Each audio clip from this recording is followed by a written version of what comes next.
So we've returned to part 3, and here we are. What about cannabis? What about it? Well, the complexity is kind of overwhelming. In marijuana, there's over 460 known cannabinoids, that is, elements of the plant, chemical elements, 60 of which are known as cannabinoids, right? And they're unique to the cannabis plant, probably not found anywhere else. The primary psychoactive component is delta-9 tetrahydrocannabinol, or THC, and now there's a lot of variations being discovered. In the 80s and 90s, 2 cannabinoid receptors were discovered in the brain, and that led to some really kind of interesting conclusions. That is, if there's cannabinoid receptors in the brain, then we must manufacture our own cannabinoids. And lo and behold, we do. So this is something that's manufactured in the brain, right? Possible medical uses of cannabis, well, the list is long, and let's treat it, on the one hand, maybe welcome the potential for people to get relief, but at the same time, we have to be cautious that people don't maybe overstate the possible benefits. Like cannabis cures everything, likely not, right? Now, it can be used to stimulate appetite, and it does so effectively, especially for people suffering cancer and the side effects of their chemotherapy. It can control nausea and vomiting as associated with chemotherapy as well. The cannabinoids have the ability to decrease intraocular pressure, and we go, well, what the hell is that? And this is, what is it? What disorder creates painful painful pressure behind the eye? That would be glaucoma. Cannabis is effective in treating that. It can be used as an analgesia, that is a painkiller, but usually low-level pain, chronic pain, not necessarily acute pain. Right? It can be used to control the symptoms of multiple sclerosis quite effectively, if you will. Montel Williams will attest to that. It can be used to diminish anxiety, and I think that's ironic because inexperienced smokers, the first time they smoke or second time they smoke, may feel intense anxiety as a result of it.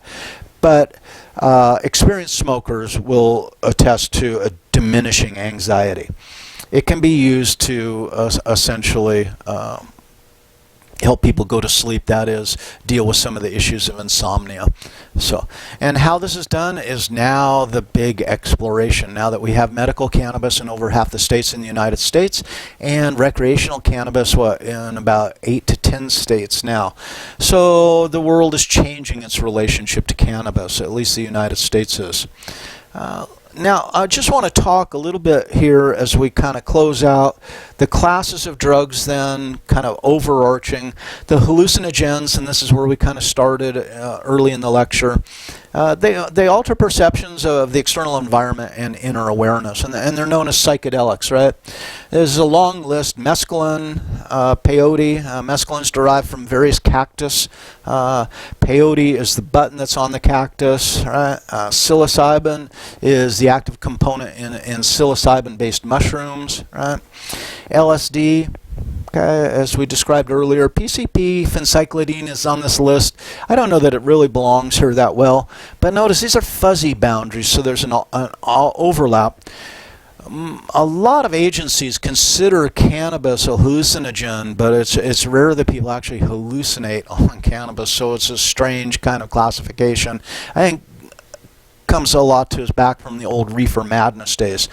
And then DMT, and this is one that we haven't discussed yet, so let's take a look at DMT. Dimethyltryptamine produces psychedelic experience with hallucinations rivaling LSD, or some people say even surpassing it. The trip is brief when it's smoked, so you see like this yellow crystalline or a white powder is often how it's preferred, and it will often be put on or mixed with cannabis and smoked in a pipe or some such method of smoking. The trip is very brief when it's smoked, 15 minutes at most. It comes on very fast, so people have the full-blown effects within 2 minutes of ingesting it, and then it dissipates almost completely within 15 minutes. Fascinating drug in that regard. It used to be called like the Wall Street banker's lunch drug, right? Because they could go out to the park, smoke DMT, and be back in an hour trading after having a profound trip. Now, Richard Strassman calls this a spirit molecule, and it's manufactured in the pineal gland, and Strassman researches near-death experiences, and he says upon death, the brain is flooded with DMT via the pineal gland, right? Now, indigenous populations, the Santo Daime tribe down in Brazil, and now it's available in the United States also as well in the form of ayahuasca, is used in religious ceremonies. Now, the ayahuasca is actually a liquid that's the combination of two different plant compounds, one bearing DMT and one an MAOI inhibitor, an MAOI that in fact stops the body from breaking down the DMT. So when taken as ayahuasca, ingested orally in that manner, the trip can be 12, 14, 16 hours. And it's used often as a monthly religious ceremony for those people practicing the Santo Daime religion. The shaman, everyone comes and then they dance around the fire. The shaman doses everyone because he knows everyone in his tribe. And this is legal in Brazil, and it's also now legal in the United States if you're a member of the Santo Daime tribe.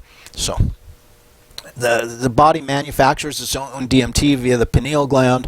As a recreational drug, well, it appears relatively safe. The government does not like this drug at all, and we're talking federally, someone can get up to 7 years for possession of less than a gram of DMT.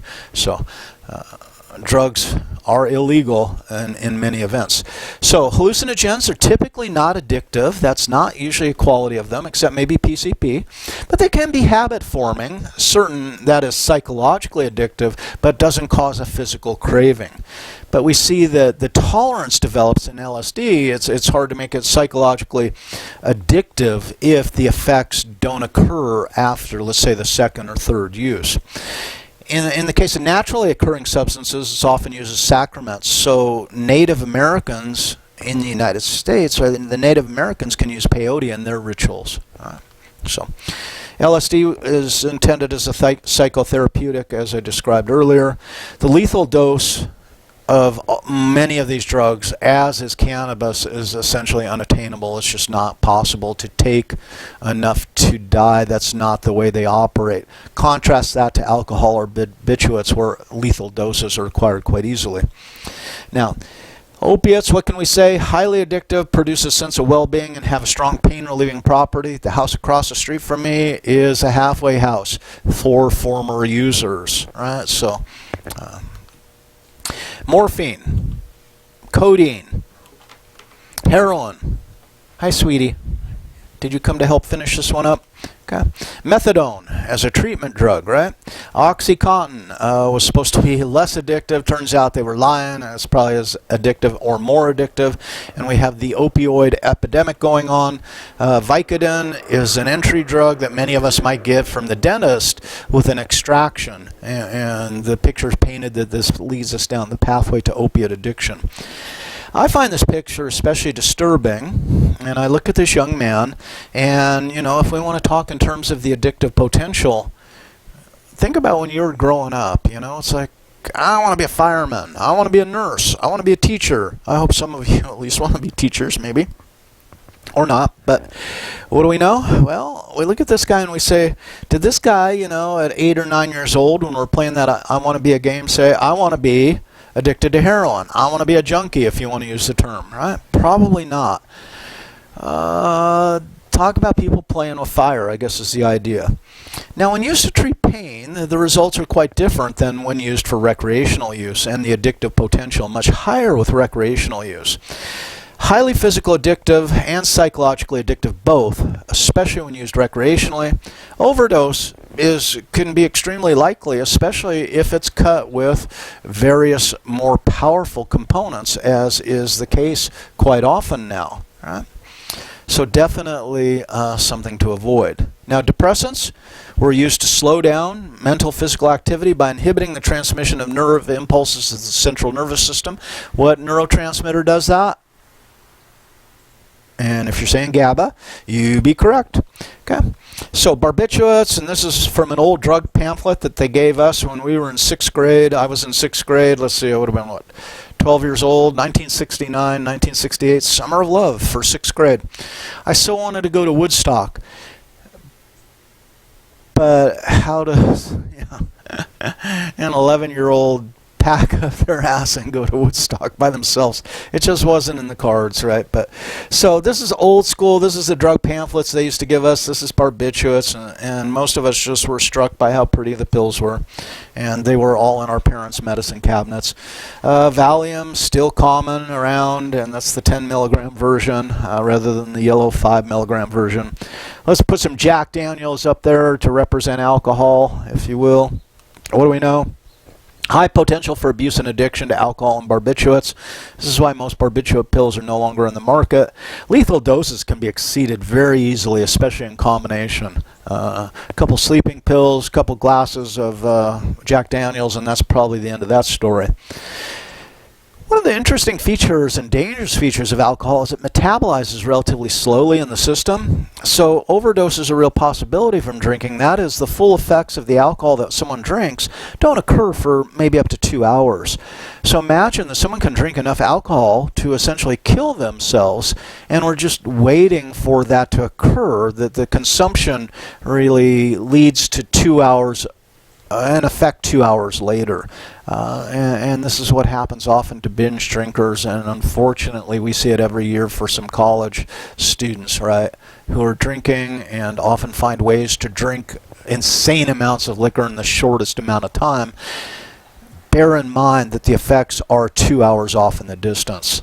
And it's scary to think that maybe some college students, have been sitting there continuing to pound them down with who is going to be a dead person in a short period of time. That's kind of creepy to think about, right? So, stimulants arouse the central nervous system, speeding up mental and physical responses. World War II. Let's think about World War II. Both American soldiers, German soldiers taking amphetamines. Turns them into super soldiers. They're faster. They don't need to sleep. They think more quickly, right? They can focus. Great wartime drug like that. But it has its effects. And after, 24, 36 hours of that, there's a huge crash that's on the horizon. Now this can be cocaine, right? And there's some old school cocaine way back in the day. Amphetamines, and these would have been called bennies. These were the diet pills that are available. Right? Methamphetamine in its various guises, often manufactured at home, right? And very popular drug. MDMA. Now, MDMA, ecstasy, was also thought to be have potential as a psychotherapeutic. Taken off the market, we may see it come back in this guise, especially in marriage counseling, in relationships, because strangely enough, MDMA seems to have the effect of increasing people's empathy or their ability to empathize. And you go, why? And we go, well, that's too deep to get into right here, right? I think what is also interesting is MDMA is kind of in a special class ecstasy because it reduces anxiety. So it's like the one amphetamine that reduces anxiety. All other amphetamines actually increase anxiety. MDMA deserves further study, a tremendous amount of study, because it really is kind of ironic in the drug world out there. And we might see these fancy-ass ecstasy pills. The problem with MDMA and then the white powder like Molly, etc., is we don't know how it was manufactured, and there may be dangerous components within it. There's a British drug slogan, and I don't think you consider it an anti-drug slogan, but it was really kind of at the rave culture and looking at ecstasy specifically, and it said, "Don't be daft, take half." And the idea was that if someone offers you an ecstasy pill and you want to take it for that rave, then cut the sucker in half. Don't take the whole thing, right? Go in with both eyes open, so to speak. All right. Caffeine, well, that's, the go-getter society. This is what we do, and we drink more caffeine. Nicotine, same thing, down to about 20% use, 25% use in the United States. When I was growing up, it seemed like everyone smoked. Smokers were like 60% of the population while I was growing up. Smoking elevators, movie theaters. Yeah, so. We're getting towards the end here. Stimulants, what do we know? Cocaine, highly addictive, develops a tolerance as we suggested. Methamphetamines, addictive, has a lot of side effects that can be thought in terms of sleep deficits. Nicotine and caffeine, are these the perfect drugs for the go-getter society? Because they don't really get people high, but they do energize and activate them. So maybe, you know, if you think of us as little proles, little mechanisms in the machine, maybe the overseers don't mind us taking nicotine and caffeine because it increases our output, so to speak. But then it also increases, especially for nicotine, the cost of healthcare. So questions, and a couple questions I just want to leave you with, not part of the assignment necessarily, but, you know, why do people want to alter their consciousness? First and foremost, you know, okay. Why do people choose the method of altering their consciousness that they choose, right? Because there's a myriad of options available. Why do drugs affect people differently? And they do seem to. You probably know someone who's an angry drunk. You probably know someone else who's a sloppy drunk. You might know someone who is an overly demonstrative or romantic drunk, or, you know, so very different kind of responses to the same drug.